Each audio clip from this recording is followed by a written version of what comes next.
Shalom Aleichem. I hope everyone's doing well and staying safe.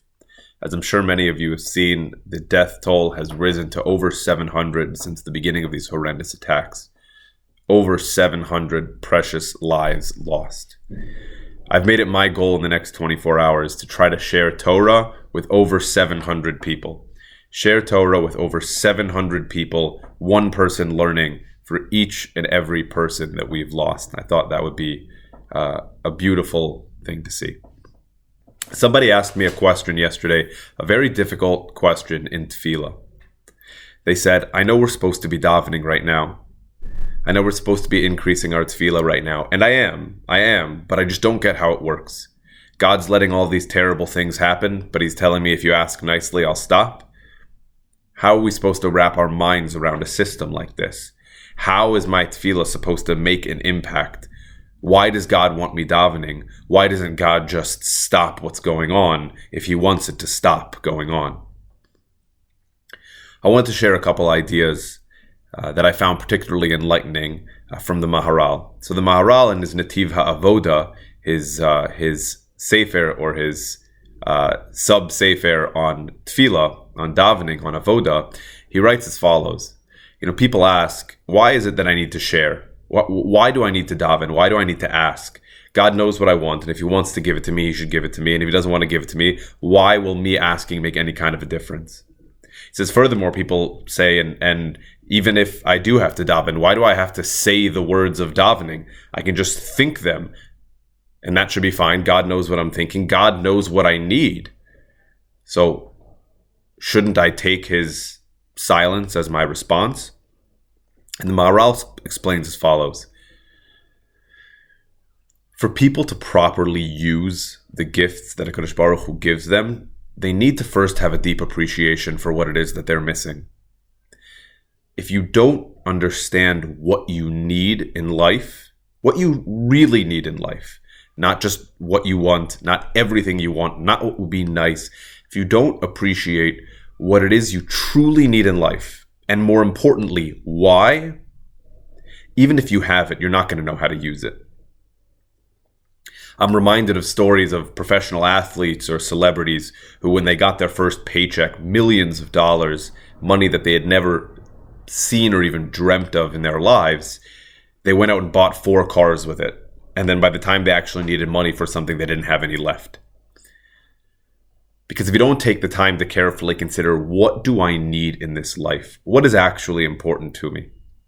What is actually appropriate to daven for? What is actually appropriate to ask HaKadosh Baruch Hu for and say, this is something that I absolutely need, HaKadosh Baruch Hu. And here is why. If you don't take the time to develop an appreciation for that, then even when it's there, you're not going to know what to do with it. So no, we're not changing God's mind.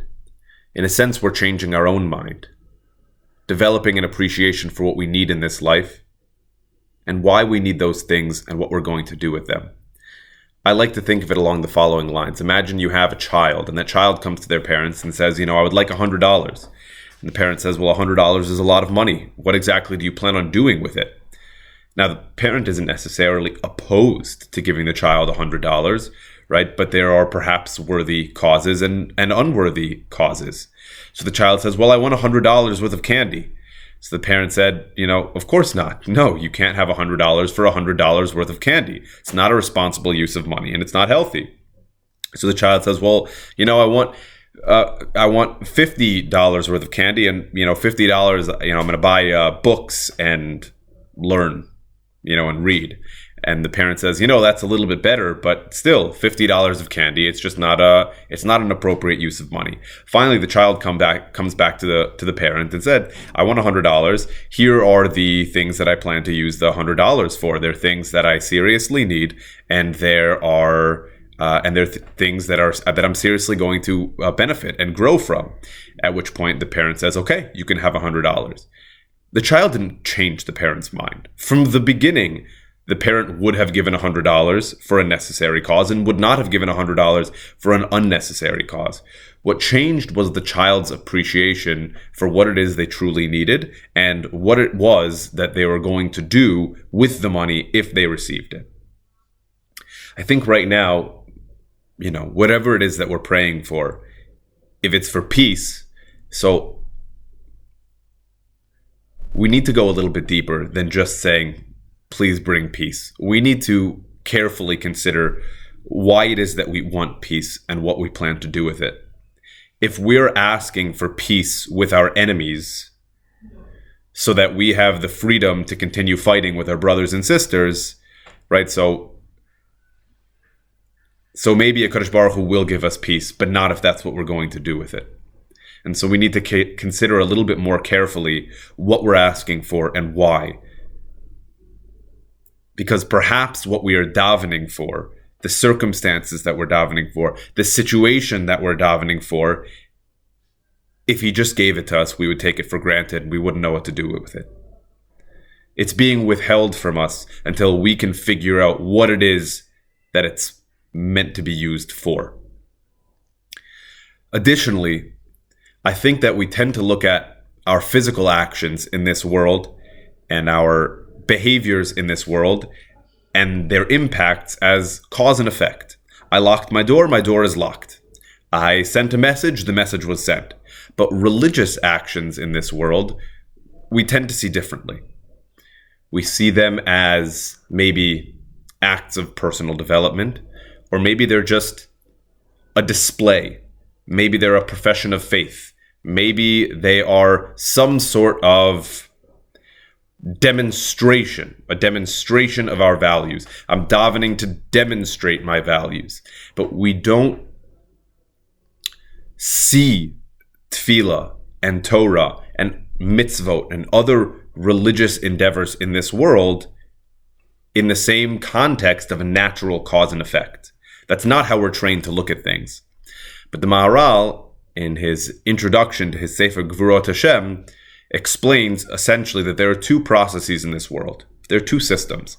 There's a natural system and there's a divine system. Natural system and perhaps a supernatural system. They both have their rules. They both have their structures. They can both be used to impact the world around us. And he gives examples. Look at Eliyahu at Har Carmel. He said the rain should stop and the rain stopped. He didn't ask for the rain to stop. He didn't daven for the rain to stop necessarily and says, if HaKadosh Baruch Hu wants, then the rain will stop. He stopped the rain. Look at Elisha reviving the young child. He did these things. How? How do they do these things?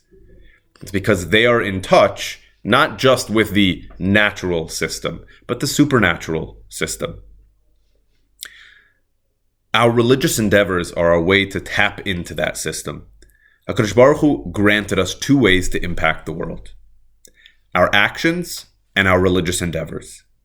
Now, if you're hungry, you'd feed yourself. You wouldn't say, well, I'm going to take my hunger as a sign that HaKadosh Baruch Hu wants me to be hungry. No, there's a natural course of events, and you have the responsibility to take natural action in order to correct whatever is wrong or unfortunate with your circumstance. You don't feel adequately protected. You have natural means that you could take to protect yourself better. You lock your door. You feel hungry. You eat something. Nobody would think that I'm hungry, it's a sign that HaKadosh Baruch Hu wants me to be hungry. I'm sick, it's a sign that HaKadosh Baruch Hu doesn't want me to get better and I shouldn't take medicine. Obviously, in the natural sphere, we understand that we are supposed to take action to better our circumstances. What we fail to appreciate sometimes, however, is that Tefillah and Torah and mitzvot are also mechanisms that HaKadosh Baruch Hu gave us to better our circumstances. Don't ask, well, I'm in this terrible situation, and if God wanted me not to be in the situation, he just would have done it. So there's no purpose in davening. No, davening is the tool that God gave you to get yourself out of the situation. Davening and learning are the tools that HaKadosh Baruch Hu gave you to improve your circumstances. Cause and effect in the natural domain and in the supernatural domain. And the religious endeavors that HaKadosh Baruch Hu gave us, Tefillah and Torah, their goal in this world, their purpose, is as tools for us to improve the circumstances around us. The world has a natural order. Sometimes that works out nicely for us, and sometimes it doesn't. And sometimes it can be downright tragic.